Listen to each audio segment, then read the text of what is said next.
भाजपा के बड़े नेता हुए बसपा में शामिल, बीजेपी को लगा बड़ा झटका। जी हां दोस्तों, आपने बिल्कुल सही सुना। मैं हूं पराग महेंद्र, आप देख रहे हैं नेशनल चौपाल। उत्तर प्रदेश में विधानसभा के चुनाव 2027 में होंगे। उसके पहले ही तमाम राजनीतिक पार्टियों ने अपनी राजनीतिक हलचल करना शुरू कर दिया है। ऐसे में भारतीय जनता पार्टी हो या फिर हो समाजवादी पार्टी और बहुजन समाज पार्टी के जरिए तमाम संगठन को मजबूती प्रदान करने के लिए उत्तर प्रदेश के प्रदेश अध्यक्ष विश्वनाथ पाल, इनके जो धुआंधार दौरे जारी है, इसका प्रभाव अब तमाम राजनीतिक पार्टियों पर दिखना शुरू हो चुका है। खासतौर पर उत्तर प्रदेश में होने वाले तमाम जो वारदातें हैं, जो अन्य अत्याचार वाली खबरें दिखाई दे रही है, उन तमाम मसलों को लेकर बहुजन समाज पार्टी के राष्ट्रीय अध्यक्ष बहन मायावती के दिशा निर्देश के आधार पर प्रदेश अध्यक्ष विश्वनाथ पाल परिवारजनों से मुलाकात करने का जो उनका सिलसिला जारी है, वो भी कहीं न कहीं अब आम वोटरों, मतदाता और जनता के लिए और खासतौर तौर पर तमाम राजनीतिक पार्टियों पर भी एक काफी गहरा असर कर रहा है, जिसके मद्देनजर रखते हुए अब तमाम राजनीतिक पार्टियों के नेताओं को बहुजन समाज पार्टी में शामिल होना, बहुजन समाज पार्टी से प्रभावित होना यह लाजमी है। और इसी मसले को लेकर एक बड़ी खबर निकल कर आ रही है। बता दें कि भारतीय जनता पार्टी को छोड़कर जिला पंचायत सदस्य नेत्रपाल गंगवार और इसके साथ साथ शाहजहांपुर से उदयपुर सिंह, जो कि तिलहर विधानसभा से है, इन्होंने भारतीय जनता पार्टी को छोड़ दिया है और इन्होंने हाथी की बहुजन समाज पार्टी की सवारी करना अब शुरू कर दिया है। बहुजन समाज पार्टी को चुनना अब इस बात को लेकर यह बयां करता है कि भारतीय जनता पार्टी का लंबे समय से राज उत्तर प्रदेश में जारी है। उसके पहले समाजवादी पार्टी का भी राज उत्तर प्रदेश की जनता ने देखा, लेकिन जिस तरीके से बहुजन समाज पार्टी का शासनकाल जब 4-4 बार उत्तर प्रदेश में रहा, खासतौर पर 2007 से लेकर 2012 में, उस राज को, उस शासन को अब उत्तर प्रदेश के तमाम मतदाता, वोटर, जनता बार बार याद कर रही है।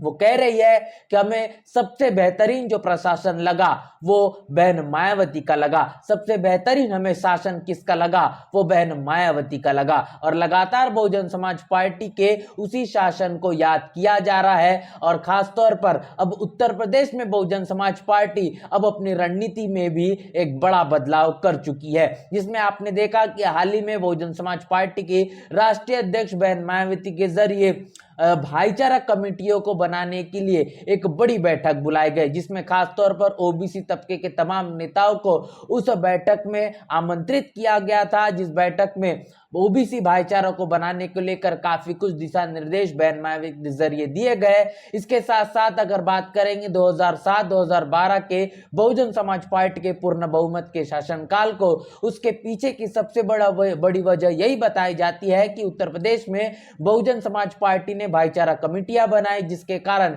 एक ऐसा बड़ा प्रभाव देखने को मिला कि ओबीसी तबका जब बहुजन समाज पार्टी से जुड़ा और खासतौर पर मुस्लिम तबके का भी बहुत बड़ा असर और साथ समर्थन, सहयोग बहुजन समाज पार्टी को मिला, जिसका प्रभाव ये देखने को मिला कि सवर्ण तबके से आने वाले तमाम नेता और सवर्ण समाज का भी जो झुकाव है, ये बहुजन समाज पार्टी को मिला। और इसका फलस्वरूप नतीजे इस पैमाने पर देखने को मिले कि उत्तर प्रदेश में बहुजन समाज पार्टी ने अपने पूर्ण बहुमत की सरकार बना डाली। और इसीलिए अब उसी तमाम फॉर्मूले को फिर एक बार बहुजन समाज पार्टी तकरीबन 13 सालों बाद लाई है। और इसी आधार पर अब दलित गठजोड़ के अनुसार दलितों के साथ ओबीसी को जोड़ना, इसके साथ साथ मुस्लिम समुदाय को अपने करीब लाना, लगातार मुस्लिम समाज पर होने वाले अन्य अत्याचार पर बहन मायावती की प्रतिक्रिया, ये तमाम चीजें बताती है कि अब दलित गठजोड़ को बनाने के लिए बहुजन समाज पार्टी पूरी तरीके से तैनात हो चुकी है। ऐसे में बहुजन समाज पार्टी के उत्तर प्रदेश के प्रदेश अध्यक्ष विश्वनाथ पाल, इनके जरिए लगातार तमाम मसलों को लेकर होने वाले अन्य अत्याचार की खबरों पर परिवारजनों से मुलाकात करने, उन्हें आर्थिक सहयोग करने, उनकी न्यायिक लड़ाई लड़ने की लगातार जो बात की जा रही है, इसके कारण आम जनमानस में बहुजन समाज पार्टी का प्रचार प्रसार के साथ साथ अब उसका प्रभाव भी दिखाई दे रहा है। अब आपको बता दें कि भारतीय जनता पार्टी के तमाम जो नेताओं ने बहुजन समाज पार्टी का जो दामन थामा है और इसके साथ साथ लगातार ये सिलसिला जारी है, इसका प्रभाव 2027 में किस मुताबिक मिलेगा ये तो समय ही बताएगा। इस पूरी खबर को लेकर आपकी क्या राय है, आपकी प्रतिक्रिया क्या है, लिखकर कमेंट बॉक्स में जरूर बताएं। बने रहे नेशनल चौपाल के साथ, मिलते हैं नए वीडियो में, तब तक के लिए जय भीम, जय भारत।